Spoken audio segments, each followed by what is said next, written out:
नमस्कार दोस्तों, आपका हमारे चैनल में हार्दिक स्वागत है। आप देख रहे हैं सीरियल मस्ती। दोस्तों, आज की तुम देना साथ मेरा के एपिसोड में देखने को मिला जबरदस्त ड्रामा, इमोशनल ट्विस्ट और अपराजिता की जिंदगी में एक और बड़ी मुश्किल। दोस्तों, आज के एपिसोड की शुरुआत होती है रश्मि से, जो अपराजिता को छोड़ने के लिए निकलती है, लेकिन तभी अपराजिता की नजर लोन रिकवरी एजेंट पर पड़ जाती है। एजेंट उसे देखते ही कहता है कि इस बार वो बच नहीं पाएगी। अपराजिता डर जाती है और खुद को छिपाने की खूब कोशिश करती है, लेकिन रिकवरी एजेंट उसे पकड़ लेता है। वहीं दूसरी तरफ ललित मन ही मन खुश हो रहा होता है और सोचता है कि अब अपराजिता को जेल जाना होगा। लेकिन तभी कहानी में आता है सबसे बड़ा ट्विस्ट। अपराजिता रिकवरी एजेंट से कहती है कि वो जल्द ही पूरा पैसा चुका देगी। एजेंट उसे पिछली बार भागने के लिए डांटता है और बताता है कि उसे ये पता ललित ने दिया था। ये सुनते ही अपराजिता समझ जाती है कि ललित ने ही उसे फंसाने की कोशिश की है।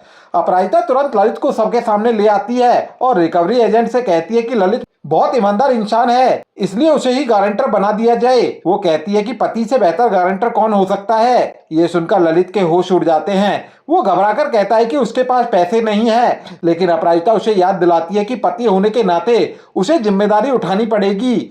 इसके बाद ललित गुस्से में धमकी देता है कि वो रिकवरी एजेंट को अपराजिता के घर ले जाएगा, लेकिन अपराजिता उसे साफ कह देती है कि अगर उसने ऐसा किया तो उसका असली चेहरा पूरे परिवार के सामने आ जाएगा।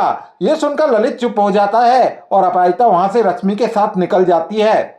दूसरी तरफ रक्षित और अरविंद प्रतियोगिता की तैयारी कर रहे होते हैं। रक्षित बताता है कि प्रतियोगिता को बहुत अच्छा रिस्पॉन्स मिला है। तभी अरविंद एक टैप रिकॉर्डर ठीक करते हुए किसी लड़की के बारे में बोलता है जो कभी हार नहीं मानती। रक्षित उसकी बात सुन रहा होता है और सोच में पड़ जाता है। कुछ देर बाद रक्षित की मुलाकात रामगोपाल से होती है। दोनों पुराने कैसेट्स और टेप रिकॉर्डर को लेकर बात करते हैं और फोन नंबर भी एक्सचेंज करते हैं।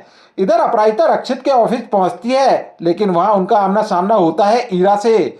ईरा गुस्से में कहती है कि कल उसने चीटिंग की थी और अब वो प्रतियोगिता में हिस्सा नहीं ले सकती। रक्षित भी पहले अपराजिता पर भरोसा नहीं करता और कहता है कि उसके लिए ये सिर्फ प्रतियोगिता नहीं बल्कि सम्मान की बात है। अपराजिता ये सब सुनकर टूट जाती है और रोते हुए वहां से जाने लगती है। तभी कहानी में आता है सबसे बड़ा मोड़। अचानक रेवा वहां पहुंचती है और अपराजिता को गले लगा लेती है। रेवा सबके सामने सच बताती है कि अपराजिता ने कल उसकी मदद की थी और उसी वजह से उसे देर हो गई।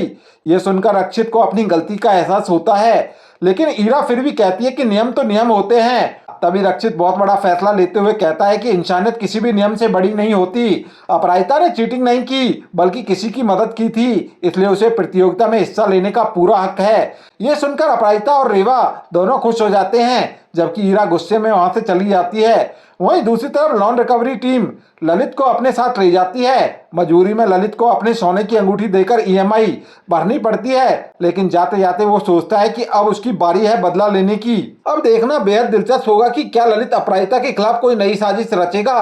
क्या रक्षित और अपराजिता के बीच बढ़ेगी नजदीकियां और आखिर ईरा अगला कौन सा कदम उठाएगी। जानने के लिए जुड़े रहिए हमारे चैनल के साथ। अगर आपको वीडियो पसंद आया हो तो लाइक करें और चैनल को सब्सक्राइब करना बिल्कुल ना भूलें। तो दोस्तों, मिलते हैं अगले अपडेट के साथ। तब तक के लिए गुड बाय।